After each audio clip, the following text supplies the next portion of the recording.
Good day, everyone. Today, we'll talk about the agrarian reform of the Philippines.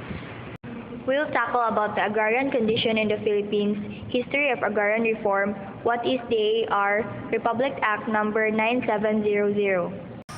For a long period of time, the agrarian system of the Philippines were controlled by large landlords.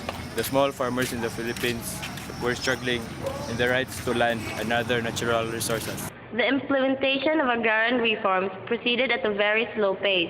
This was due to the lack of political will. The redistribution of land was also very slow. Act number 6657, alternatively called the Comprehensive Agrarian Reform Law, was signed by President Corazon C. Aquino on 10 June 1988. The Comprehensive Agrarian Reform Law is responsible for the implementation of the Comprehensive Agrarian Reform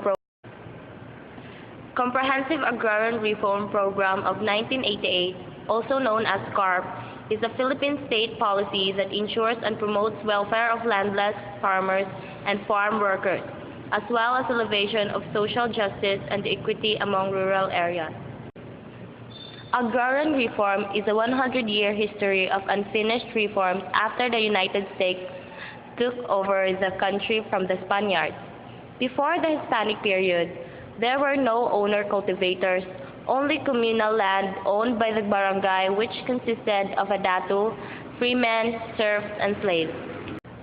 Under the Magsaysay and the Macapagal administrations, land reform was again tackled, such as the Mindanao Resettlement Program and the Land Reform Act of 1955, but no significant results were really achieved in terms of scope and magnitude of land transfer. What is the AR? DAR stands for Department of Agrarian Reform. It is the lead implementing agency of Comprehensive Agrarian Reform Program. It undertakes land tenure improvement and development of program beneficiaries.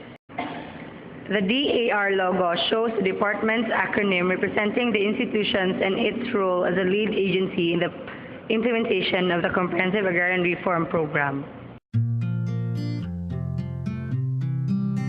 The arithmetic behind agrarian reform is as easy as 1, 2, 3. It is a formula that can solve rural poverty. Let's take a closer look at the numbers. Philippines is a country with an estimated population of 94 million people. However, about 23 million Filipinos are stuck below poverty line. Most of these Filipinos reside in the rural areas.